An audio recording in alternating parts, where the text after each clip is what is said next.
Good morning. Hello, Ted. How's it going? Welcome. Come on in. Let's see how the audio pipes are doing this morning. Did I screw anything up?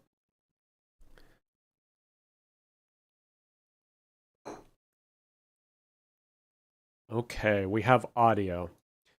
And let me check my sound levels here. Looks okay. It's a little touchy. Hello, Mo. Come on in.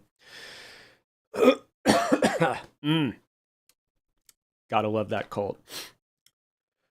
Seems everyone is sick. I've had a cold. My kids have had a cold. Even the folks in El Salvador have been sick. So I don't know what the deal is. Even a guy I watch on YouTube was sick. So yeah, it's going around.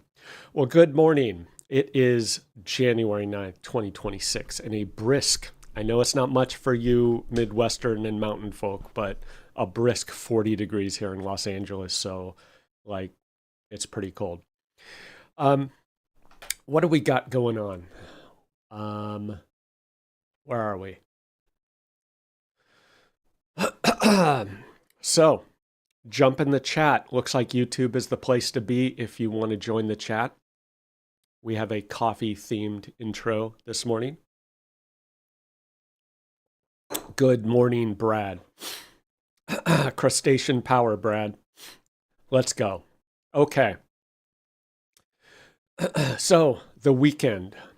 The weekend was interesting. It started by me seeing these weird tweets. Something about a lobster. And I'm like, what in the world? And it was just going crazy. And so this guy was talking about something automatically sending tweets, and then other people would say, oh my gosh, this thing is amazing. And it's like, you know, it's curing cancer and feeding hungry people throughout the world. So I pulled out an old ThinkCenter tiny PC, which I have talked about many times. Very, very handy little boxin'. So this old one is rather old. It's an old i5 beater. It was not good enough for me to really do anything with. But it's like, apparently this thing is very low CPU, very low requirements, very simple. It can run on a Raspberry Pi. So I installed Ubuntu 2404 desktop, and I installed an open source project that is now called Claudebot. What is Claudebot, you might ask? Well, it is a AI-powered space lobster, and it is a pun off of Claude Code, CLAUDE, and so the creator named it CLAWD and chose a lobster theme. So there's talk of lobsters, crustaceans, krill, you name it. Lots of sea creatures. And there's a Discord with thousands of people now. And this was only discussed late last week. Like Thursday or Friday, maybe, was the first time this person tweeted about this. So in less than a week, thousands of people have jumped on this and have gone absolutely nuts doing crazy things, including myself. I haven't done crazy things, but I've done things with it. Some other people in the BC community that I talked to, really, really wild. So this idea is this is a personal AI assistant that you can talk to and it does stuff. And behind the scenes, it uses the Claude API and it can do things like configure your computer. It can set up to-do reminders. It can talk to Twitter, talk to Calendar, talk to Google Sheets. It can connect to your email. It can, shop on Amazon for you in theory. Just depends on what you want to let it do. So, and it's all just done via text and voice chat, and it's pretty wild. Hard to describe, but at first I was like, "What in the world is this?" Then I tried it, and it's kind of like magic. Now, complications coming in, but it's very interesting experiment. It's basically what we all wish Siri was. We all wish Siri would be. And it just does stuff. It's like, hey, can you do this? It's like done. So very cool project. So weekly projects, Claude Bot. I learned in the process, I learned about Claude Code, which was just kind of this nebulous thing.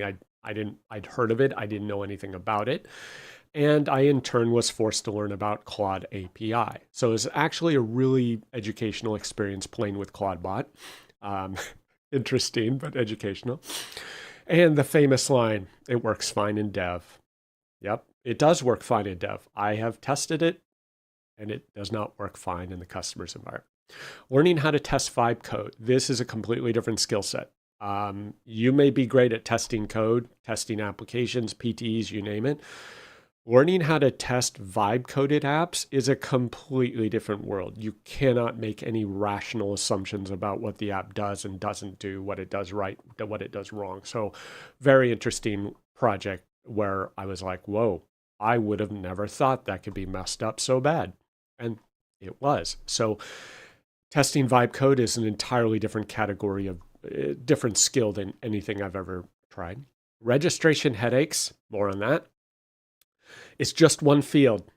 Cheers. It's just one field. Yes. It is just one field that causes you to go over your budget by 100% and have the project a flaming mess. And partially rescued potentially by Performance Profiler. Thank you to Eric Hogard for introducing me to that at a conference a couple years ago.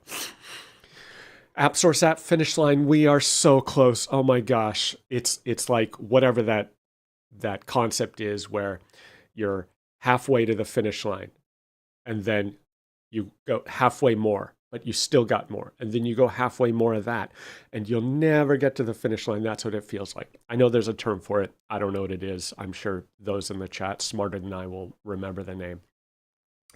Vibing functional requirements. So I am in the thick of this. People are saying, hey, Steve, I want you to do this crazy complex thing. When do you have it done? Why isn't it done yet? Where's the document? I'm like, I don't even know how to build this. I don't know the first thing about any of these requirements that you're talking about. I understand the concept. You want BC to talk to this other system. I don't even know where to begin. So I'm having to begin from scratch and I'm just vibe coding the requirements piece by piece and learning a ton there. Like, what can the AI do for you in terms of research and design and requirements? What can't it do? What's it good at? What's it bad at? And then once you get that conversation or those results or that plan, how do you put it into a document?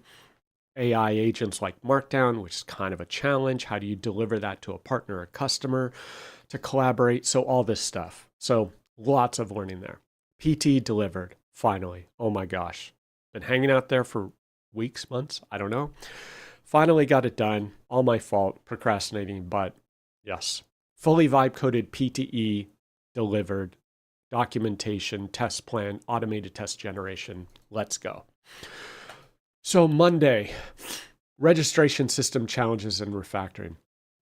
So if you sell an AppSource app on AppSource for Business Central, one of the things you need to do is have some type of registration, license management, subscription management, whatever you call it, unless you're going to give it away for free, which many have done. But if you're going to charge for this, how do you charge for it? How do you enforce licensing? How do you enforce a subscription model? And back in the day, Microsoft had given this proposed this white paper of how to integrate with, I forget, Stripe, one of the payment processors.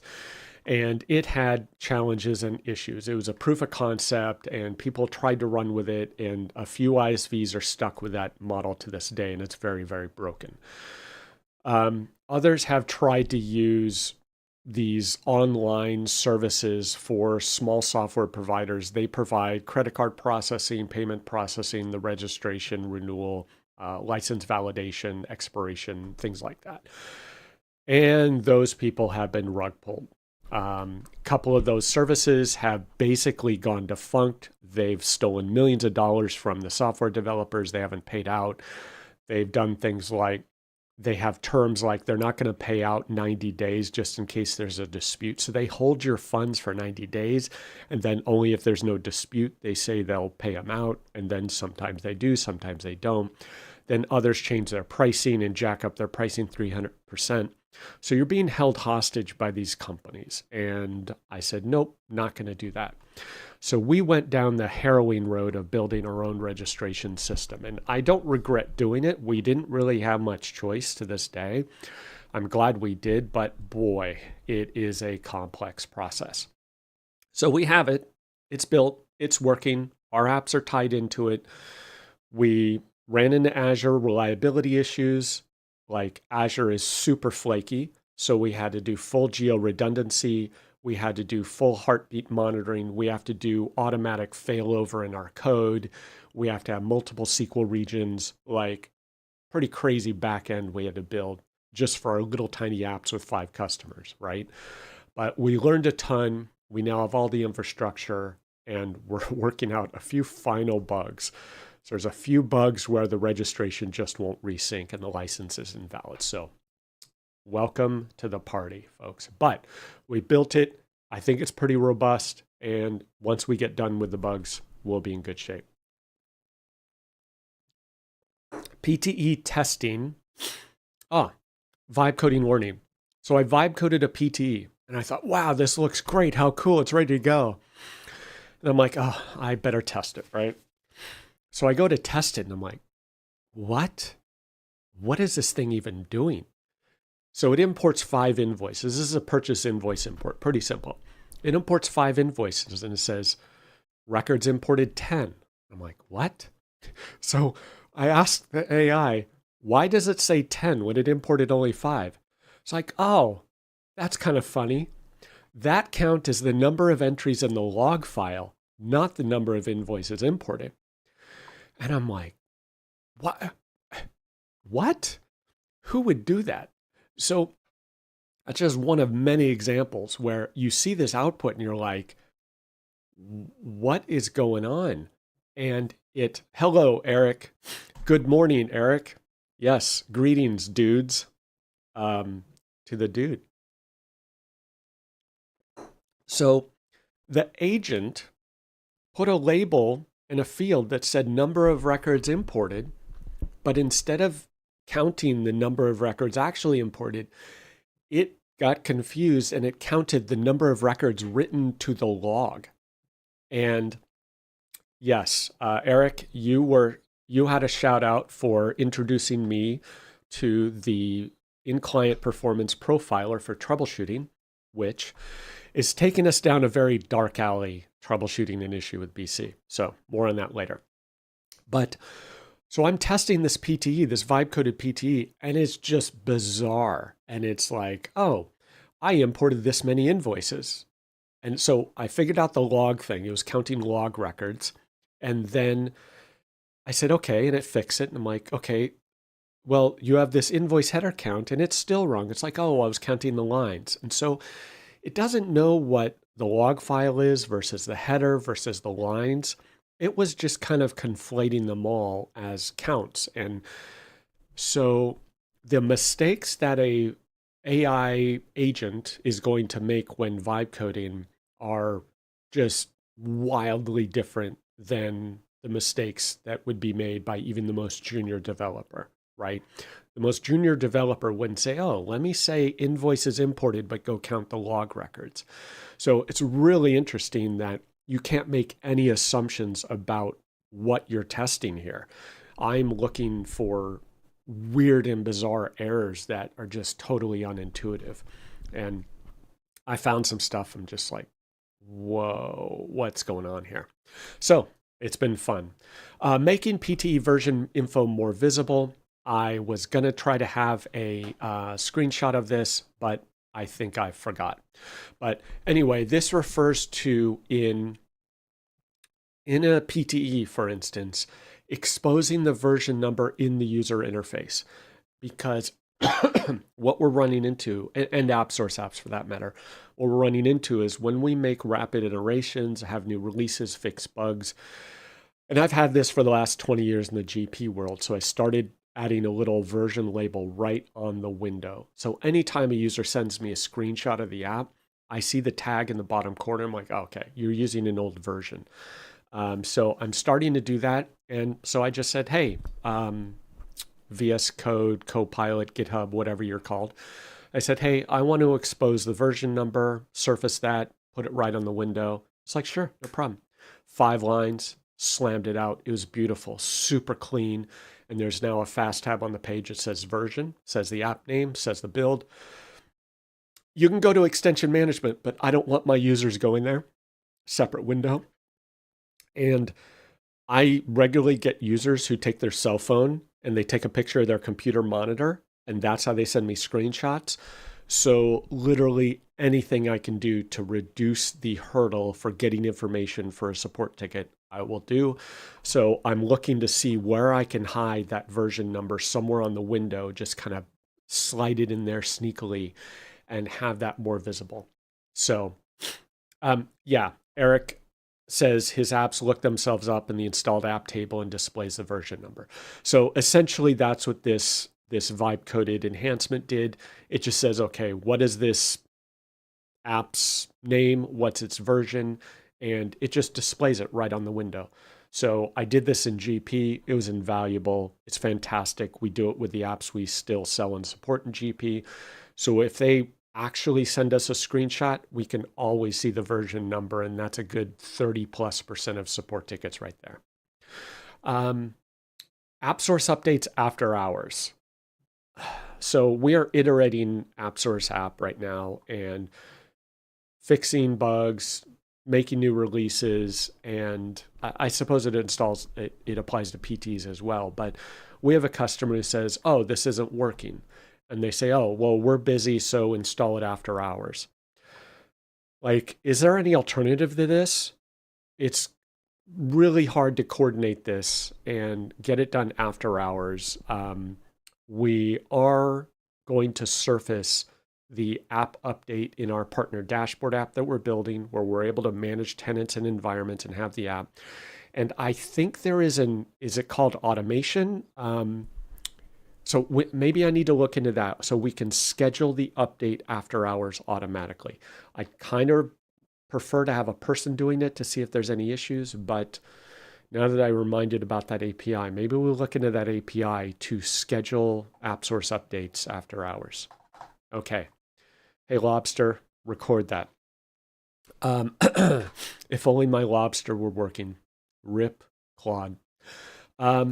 Tuesday. I had a chat with a friend. He has, I don't know how many developers he has, 5, 6, 7, something like that. Team of developers working on a huge project, multi-year custom development project, several $1 million.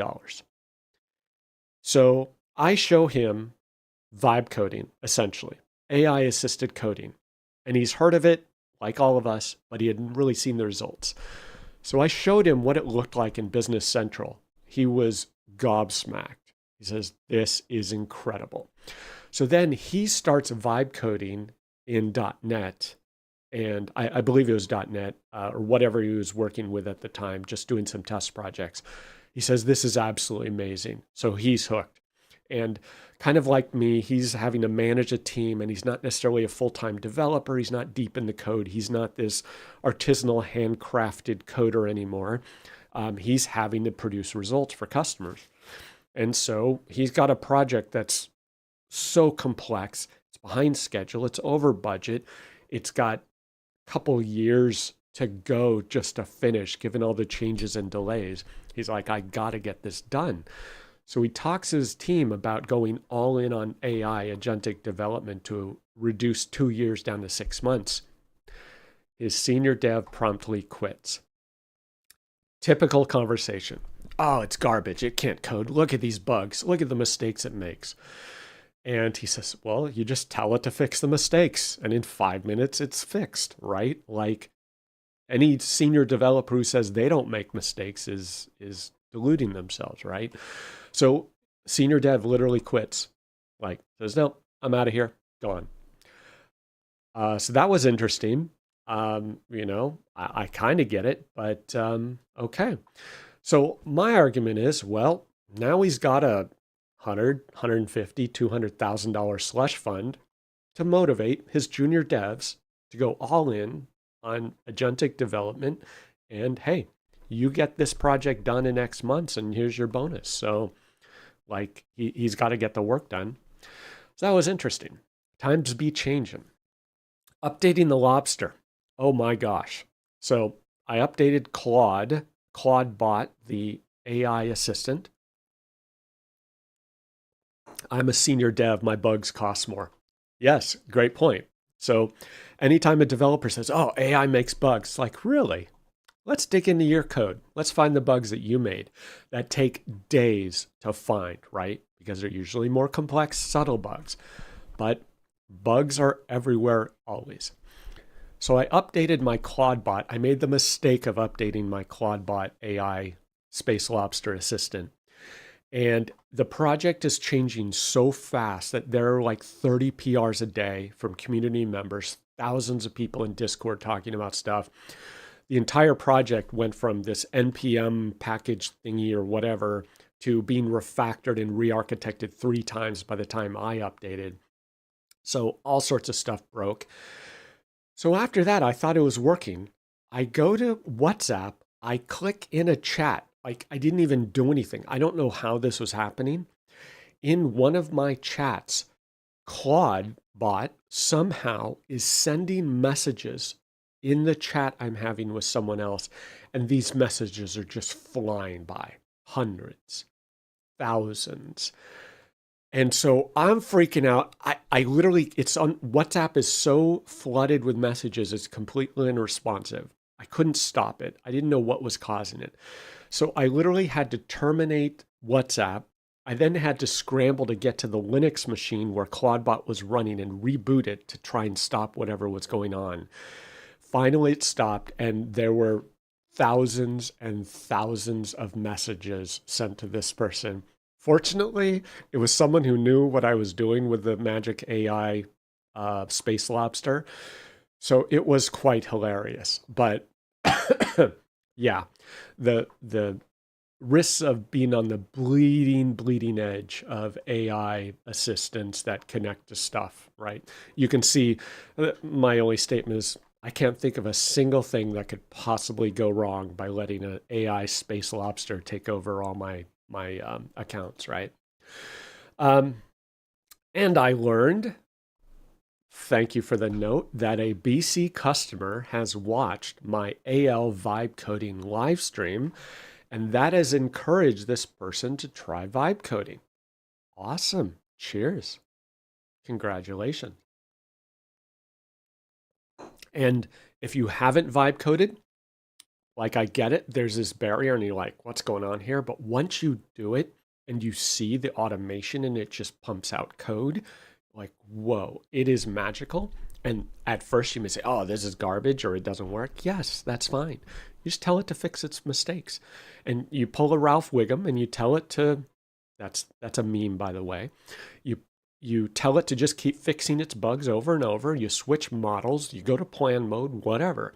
And trust me, the amount of time you save just having it loop and fix its own bugs is vastly greater uh, than the amount of time you would have spent doing any of that manually.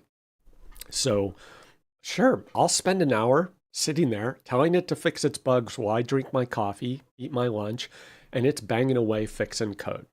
So, as long as it's documented, it's a feature. Um, so, yeah, go vibe code. And I'm going to try to do another one this weekend where I start with a real project. I'm going to vibe code. And based on my 20 plus tests of this design pattern in AL, Copilot is incapable of writing this AL code. It's not hard. It's just a little obscure. There's not a lot of documentation on it. And no matter what I try, Copilot cannot do this. It will take good code that works and it will break it because it thinks it's wrong. So there's some bug in Copilot that causes it to take working code and make it fail. And we've tested in Claude. It can do this design pattern fine. We've tested in Cursor. Cursor, using the same Sonnet or Opus models as Copilot, works fine. GitHub Copilot VS Code with Claude models cannot do this AL design pattern. So that's up for this weekend. I'll see if it still does it, but then we'll do this project from scratch, deal with the bug, fix it, and fight with the AI. Didn't have screenshots here. Yun Chu has a blog post, Seen Hidden Filters on Page Inspection. This is pretty cool. You may know that when you open certain list pages in BC, the results will be filtered. I think it's called like a system filter or something. I don't know. But you will not, if you open the filter sidebar, you will not see those filters. And so he has a great blog post with how to open page inspection. And then on the third little tab, you can see filters that are applied to the page. Very cool tip. I didn't know about it. So thank you, Yun Chu. The most prolific Business Central blogger on the planet, I'm pretty sure. And Brad, Mr. Brad Prendergast, Business Central developer, consultant extraordinaire, has a blog on upgrade code units, which, so Eric says you only see the user controllable filter groups, what he says. So Brad has a blog post on upgrade code units. I am aware of upgrade code units. I've never personally coded one, and I'm hoping to avoid it, but I know they're inevitable. But good blog post, check it out, and something to refer to, or something for our AI bots to refer to when we need help in the future. Wednesday, Miraculous, troubleshooting PTE error using Performance Profiler. And this is where Eric Hogarth's tip came in to try Performance Profiler. So we have this PTE. It's changing one field. Works for me, works fine in dev, works for Franklin, works fine in Sandbox. We tried 3 different tenants. I don't know what Brad's URL is. It's developer life. Okay, so let me catch up on chat here. Old nav trick, filter groups. Okay, so user controllable filter groups, what they're saying in the chat. I don't know. Brad's URL is developer life, DVLPR life, something like that. And filter group 6 security is still not shown, always hidden. Okay. Well, Eric, I think you need to fix that. Thank you for volunteering. Thank you for your service. So we ran into this error where it works fine on my machine. It works fine for Franklin. No matter what we try, it works perfectly for us. When we install this PTE in a customer sandbox, we get an error. You cannot change this field. We're like, what is going on? We're trying to change the quantity of a sales order line. We look at this performance profiler and we go down 7 layers deep. What do you know? There is something called prevent change on sales line. Well, that sounds like something that would prevent us from changing a sales line. And we look over to the app that is blocking this, and it says subscription billing. We're like, what? Now, the consultant we spoke with says they don't use subscription billing. We look, and as far as we could tell, it's just not something they're doing. But clearly, this event in subscription billing is blocking us from changing a sales order line quantity. Wild. So now we're just kind of stumped. Like, well, as a third-party product, because we know there's a third-party product that is installed that is locking changes to the sales order due to credit limits and things like that and workflows. So we're like, oh, maybe it's that. We installed that third party, no issue. So it doesn't appear to be that third party. So Eric says subscription billing, the best app to generate more billable hours for the customer. I'm kind of in the agreement here. It looks really bad. I don't know why we're not triggering it, but in this customer environment, so I don't know what this is. I plug this into Copilot, go into plan mode, crank up to Opus, and I'm like, hey, or GPT 5.2, help me out here. So we paste in the error, we describe the situation, and it's like, oh, it's database contention. Maybe I'm like, no, I don't think that's it. We're in a sandbox, no one else is in here. And then it goes down this path. It's like, well, let's look at this prevent change on sales line. And it says, oh, it is only applicable to invoices and credit memos. But according to this, it doesn't bother to check if you're entering a sales order. It will still fire and block you from modifying a sales order line. I'm like, what? Like, I can barely understand what it's talking about. So I have this 6-page write-up, this technical analysis and troubleshooting process. So now we are vibe coding a diagnostic tool to see if subscription billing is blocking our PTE from changing a single field on a sales order line. Like, we are going down the ultimate rabbit hole with this. And I'm like, you've got to be kidding me. And I spent probably 8 hours dealing with this. 4 hours on one day just trying to figure out what's going on and come up with the questions, a Copilot. Another 4 hours developing the technical analysis, the diagnostic plan, the troubleshooting, like, what are we going to do to try to figure this out? We kind of have a plan B, we think, but like, what is going on? This is really bizarre. So anyway, absolutely crazy. Also on Wednesday, we had another reminder that we need a comprehensive contract management, drafting, review, approval, archive, reference library for all of our contracts. We had a situation where we thought one thing about the terms of our contract and that we're going to bill X. And it turns out the customer was pretty good. They pulled up a copy of the contract. They said, no, there's a different clause here. They were correct. At some point, there was some discussion over a year ago, we have no recollection, where that clause was changed in our contract. And we didn't remember it, and that affected how we bill for something. And it's like, oh, we got to fix this. So I've talked about this with another partner, and she recommended a product called Panda Doc. So she thinks it's awesome. So we're going to look into that to manage the full life cycle of our statement of work, contracts, master service agreement, change request, appendix, whatever, and have that entire audit trail of our documents. So if anyone's using PandaDoc, interested in feedback, but she's a huge fan. So we're going to look into that. Like, DocuSign is fine for the final document, but it wouldn't have helped us to understand why this clause changed. Eric says, always uninstall the Microsoft installs as demo, promotion, and live if you're using them. Well, there was the issue, as you're aware, like in service management and these other products, where you either cannot uninstall them, or if you do uninstall them, it potentially breaks things. And this customer has the subscription billing demo data module or app active.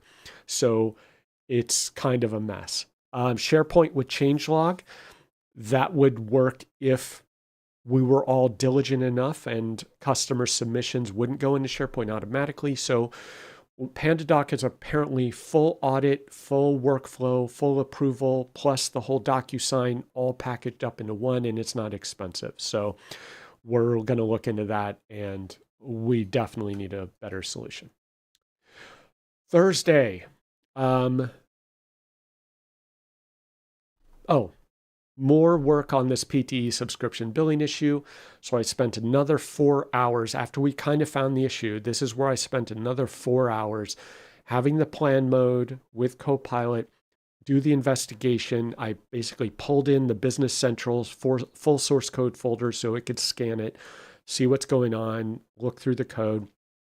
Had a full hour plus conversation, trying to figure out what might be going on, had it develop a diagnostic plan, had it develop the design for a diagnostic app to perform the queries to correlate what's going on and figure out if subscription billing document numbers were being issued. Like, very strange what's going on. I don't know if it's going to find anything. So, yeah.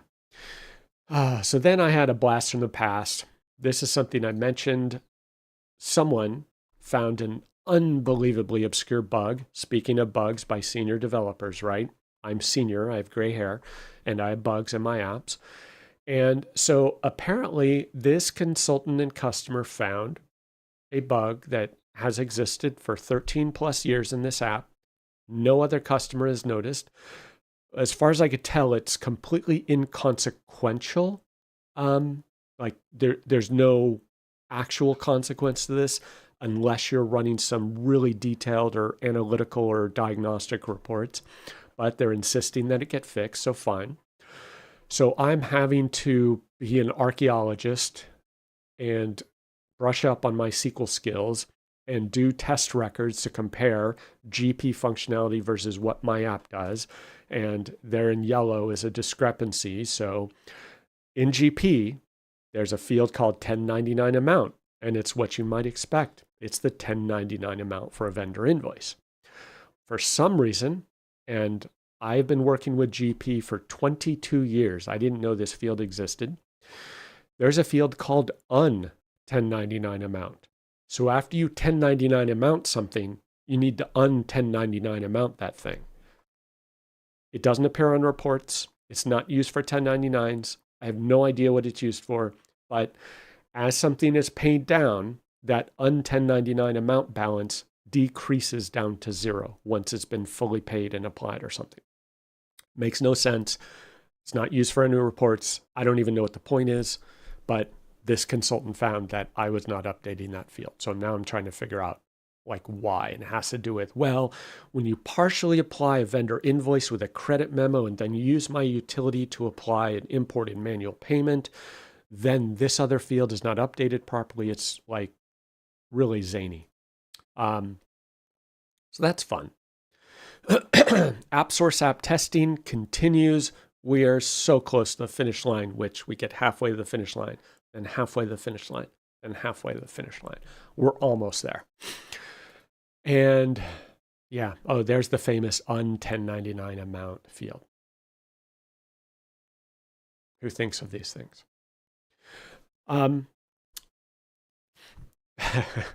I am the luckiest administrator in the world, I think.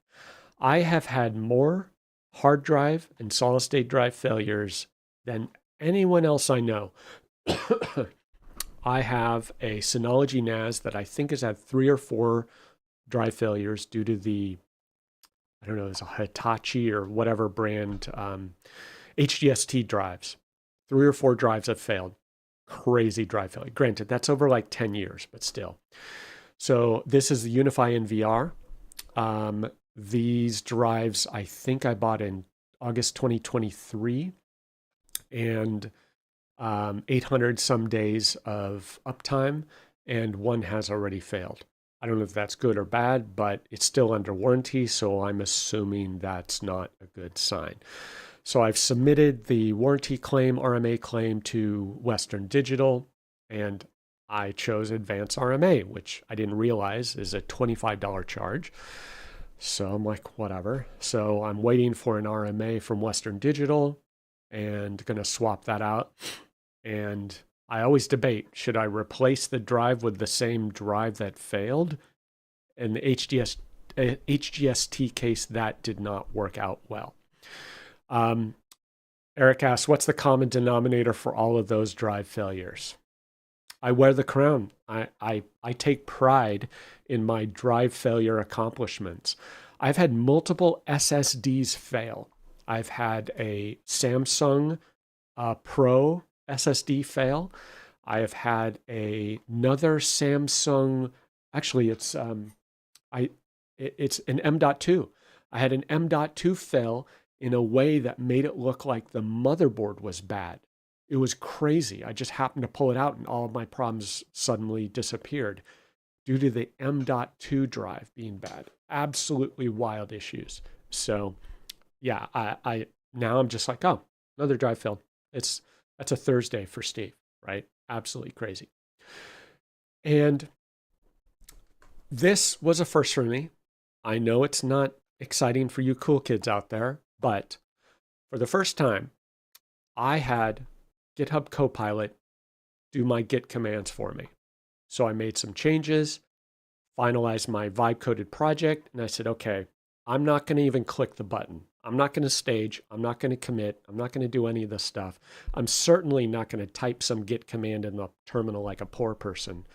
I'm going to have GitHub Copilot do this for me.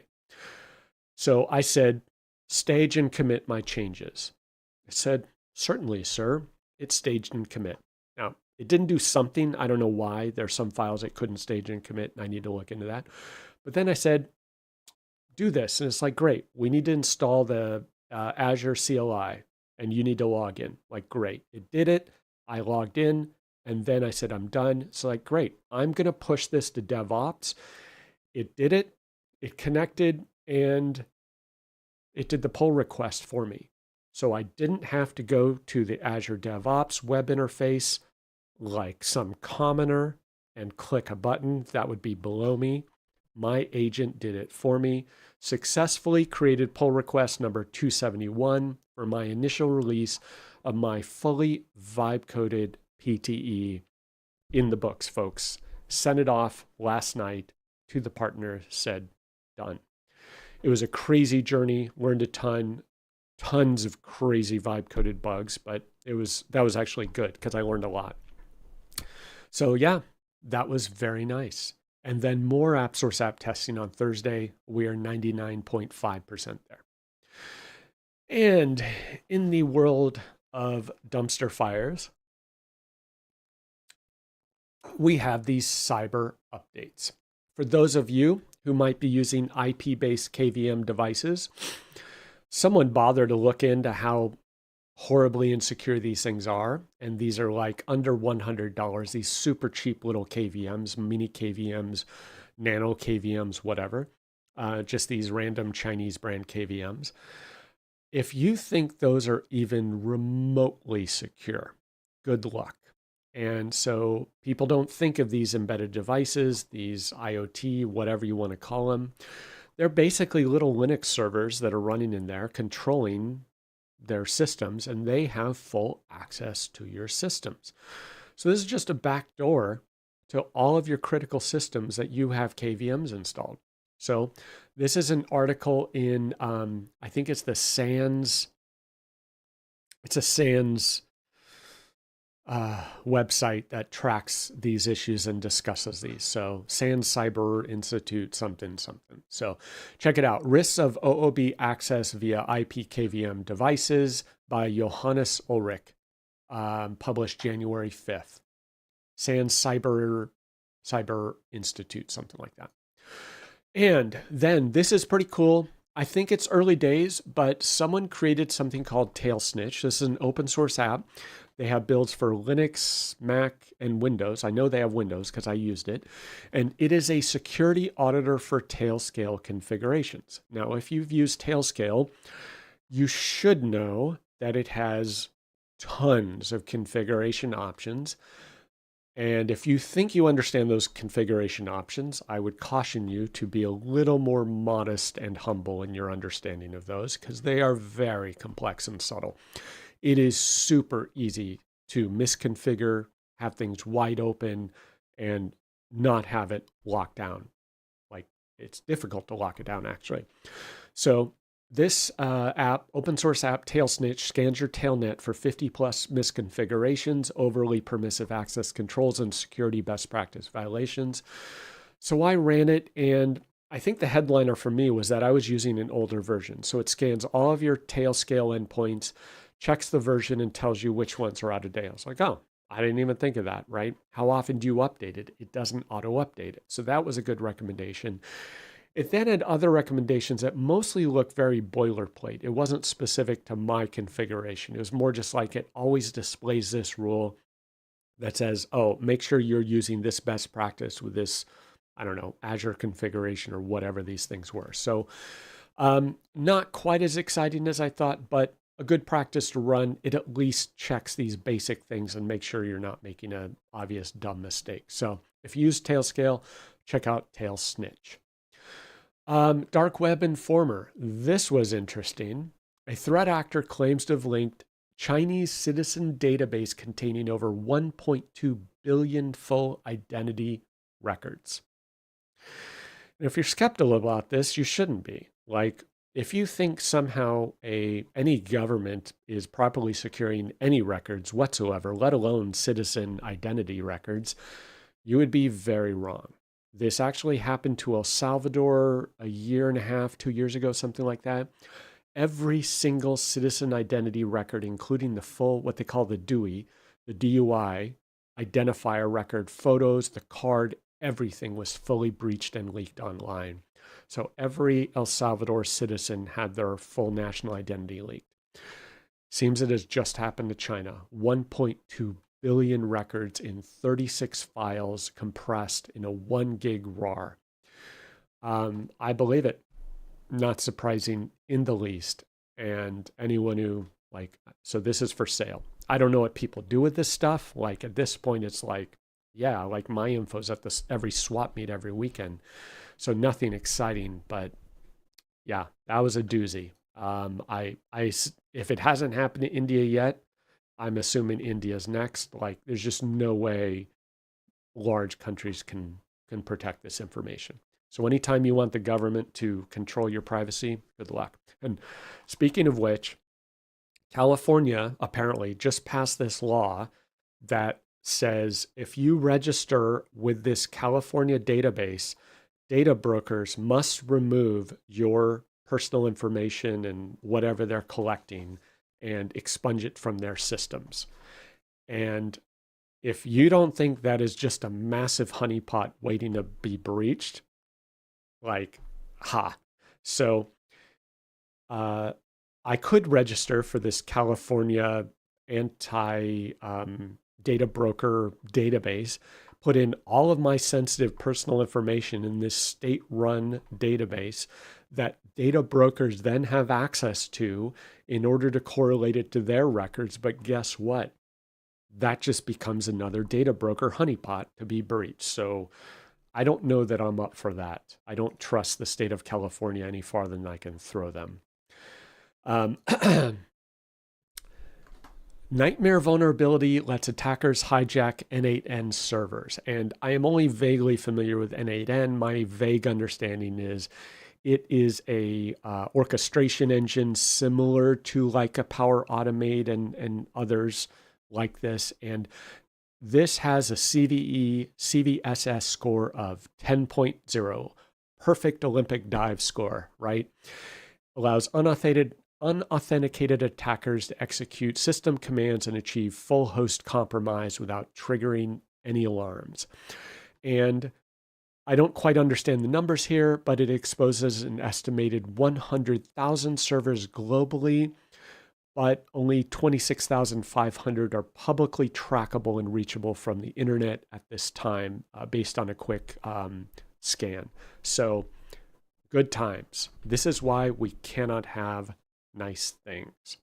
And yes, Brad, in order to register for this California data broker database, you submit literally everything as far as I could tell. I haven't gone through it. I'm not even going to click the button, but literally you can upload every sensitive personal record identifier, you name it.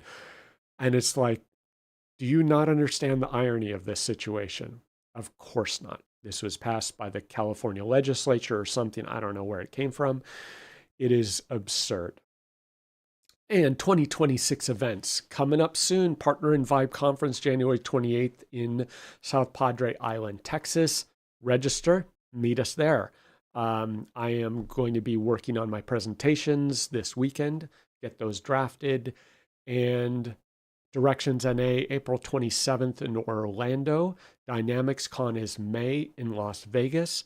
Dynamics Minds is May in Slovenia. So get registered, check it out, and I'll see you there. Partner in Vibe Conference, as I mentioned before, how to set up a nearshore consulting practice. Eric says last chance submit sessions for Dynamics Con. Is today, January 9th. So they must have extended it. It was 12/31. I saw a note that they did extend it. So if you have a last minute session, submit it. We're working on the content committees to get that plan started for the review. So I'll be doing how to create a nearshore consulting practice from scratch. If you have watched me, you have seen what a circus that has been. It's been exciting. Avoiding $1 million lawsuit.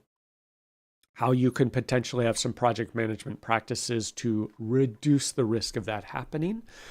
And modern support for SaaS managed services. How do you transition this model? Good times. See you there. Friday, today, Viernes. Markdown and Pandoc. So AIs, the file format for documentation and writing stuff to disk has become Markdown, for better or worse. It has pros, it definitely has cons. And my developer found an open source app called Pandoc. Very cool utility. Command line util that the agents can then call in order to convert to and from Markdown and hundreds of other formats. Ted Johnson. Excellent question. So if we back up here, how does vibe coding affect your risk for a lawsuit? Excellent question. How does any AI related tool, how do you deal with this? And one of the questions I have asked is, let's say you're in a lawsuit and you're in discovery and you have to produce all of your documents for this lawsuit. And you use agents for research, documentation, development, testing, you name it. How do you submit all of those AI conversations? Do you need to? Are they admissible? I don't know. Even if you wanted to, how do you do it?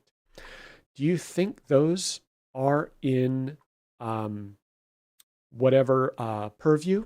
No, I don't think so. I don't think GitHub Copilot is connected to Microsoft Purview. So you can get Microsoft Teams, you can get SharePoint probably, you can get email. I don't think you can get any of your Copilot chats, let alone Perplexity chats, into Purview. So anyway, great question. I will be mentioning that in the presentation. So Eric says, Pandoc, the only known piece of software I've used that's written in the Haskell language. Haskell, I've heard that recently. I don't know anything about it, but yes, Pandoc is pretty cool. Like the maintainer, like he must be kind of crazy because I've seen the conversations on the issue reports and the maintenance discussions in the GitHub repo. I'm like, whoa, he's operating on a different level, a different plane of existence. The things he is converting to and from, I've never heard of either of them. It's like from Sanskrit to hexadecimal. You're like, what? Absolutely insane conversions going on. So Eric says, simple agent designer app stores all conversations with the transaction. Now, I have an update coming up. Copilot, VS Code is enhancing this, it seems. So I think they're getting there. I'm assuming they're aware of the issue. So Markdown and Pandoc, I am working on some learning around that, converting from Markdown to Word, Word to Markdown, and doing that conversion. And for my Markdown at this time, I am finding that Markdown Monster for Windows is just something I bought on a whim to try. It is pretty incredible. And this is just a demonstration of the level of detail that is available in this app. I was using it in dark mode, and I realized when I'm previewing these documents, when you preview documents in dark mode, it just my brain isn't clicking and it doesn't look right. So I asked Perplexity, can Markdown Monster keep the app in dark mode but the preview in light mode? It said, why, yes, they've thought of that. There's a feature for everything in Markdown Monster. It is amazing. So there's just a drop down in the bottom corner. You say, oh, change the view type for your preview, and there you go. So I can preview in light mode, edit in dark mode, and just see what it's going to look like on a white sheet of paper. And this is an example of how I did a Copilot, a predefined prompt to automatically create a functional design document that adds a header page with a page break. So it looked up the standards for Markdown Monster for page break, what type of embedding would work best for Markdown Monster. It generated this predefined prompt, and now I just do / Markdown documentation. It creates this template. We're good to go. Pulls in my logo, does a title. This is just an example, but this is, awesome. And then Markdown Monster pulls it up, previews it in light mode, right click, out to PDF. Could I do this all in Pandoc? Potentially. We may be getting there, but if I want to review and make edits, then I'll use Markdown Monster for now. Yeah. I'm old. I have finally switched to dark mode for most things because just the brightness on the monitors was starting to bother me. But certain things I just can't. I want the contrast in order to see how it looks. It's just harder to look at formatting for documents in light mode. But I am still dealing with the challenge of Markdown. I can't easily send a Markdown document to a partner or customer. Like there's just no chance I'll be able to deal with it. So my developer sent me a message this morning saying, hey, Pandoc can do Markdown to Word, can pull in templates and stylize it for you. So what we're looking at is, can we vibe code all the docs in Markdown, Pandoc it over to Word when we're ready, and potentially then even PDF it and send it off so we don't even touch it. I don't know that the vibe coding is there yet. I probably will still need to make edits, but we'll see. Visual Studio Code, big hits coming. Thanks to Brad for the warning on this one. I don't normally pay attention to release notes. There are a few things more boring than release notes to me, but this one seems relevant. Lots of changes to VS Code. Insider features are getting pulled into release branch stable constantly. So super important features. Agent skills are coming to release branch or stable branch, and sessions and chats are now, looks like they're becoming centralized. So you can see them from the chat explorer, whatever they call it now. So lots of huge improvements coming to VS Code in terms of agentic coding. Eric says you can create a small C# program that converts Markdown to HTML, HTML, PDF. Yeah, ain't nobody got time for that. I want it done. So Pandoc already does it. It's just I want certain styles and templates. So I need to see, can we pull in CSS? And Pandoc apparently has a way to utilize a Word template for style. So looking into that next. Vibe code all the things. Skills and chat. So skills are new VS Code stable, and the chat interface I want to look into. And this is what they posted on the release notes. And I'm not quite sure what this means. It says quick pick for chat sessions is now based on the agent sessions view. You can access any previous chat session from there, archive and rename and delete. So I'm very excited for this. Something I've been talking to Brad about. Like, I need to archive this chat. I need to save it. I love to get it in Purview. And yeah, so go check that out. Coming up, Summit NA Roadshows, Dynamics Communities, Nashville, January 15th, Dallas, January 22nd. Double check the dates. I have not checked them lately. Dynamics Con Regionals, January 14th in Tampa, Vancouver in March, and Denver in April. The Rocky Mountain one, we may be there and we may be doing a sponsorship. I'm not sure. So Q&A. So the Q&A this week, just a random thing happened to me yesterday. I was playing with Claude, just poking around. The Claude website is absolutely horrible. And the Claude API website is even worse. And it seems these AI companies don't want you to buy their product because the process you have to go through to figure out how to use their API to plug into their models is bonkers. Like, it's just impossible to navigate. So I'm clicking around and I happen to see this and I see a status. I was like, oh, Claude status. There's some downtime, but that wasn't what was interesting. I didn't even pay attention to this at the time. I just blew past it and was trying to figure out where to find what I was trying to find on the Claude website. And then I happened to be poking around a different website and I saw this. It's like, what are the odds? So within like 15 minutes, I happened to click on both of these status pages just randomly.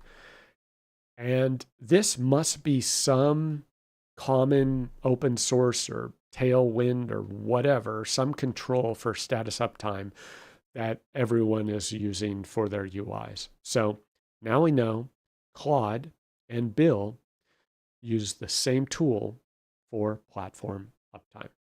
Yeah. Yes, OpenAI. I'm trying to figure out, what is Codex? Everyone's talking about Codex. I'm like, what in the world is this? I look at my model list. There's no Codex.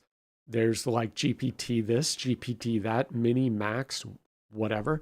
There is a talk about some Codex 5.1. Days of searching, and I realized that Codex is apparently their term for API access to OpenAI, as far as I could tell, for like coding. Good luck trying to buy it. I mean, it's impossible to find, like, buy now. No, it's talk to sales. I'm like, you've got to be kidding me. They make it so hard to buy their product. I don't get it. Maybe it's not a consumer product. I get that. But even for developers, it is not easy. Claude is an absolute mess. OpenAI seems to be just as bad. And with that, cheers. I'm out of coffee. So go vibe code, go learn something. I'm about to go play with the new VS Code features. I'm going to enable agent skills. I'm going to check out Pandoc, templates, conversions, dealing with document management. And I'm going to check on the diagnostics for our magical PT that is running into this subscription billing nightmare. So have a good one. Adios. Nos vemos. Que tengas un buen fin de semana. Okay. Have a good one.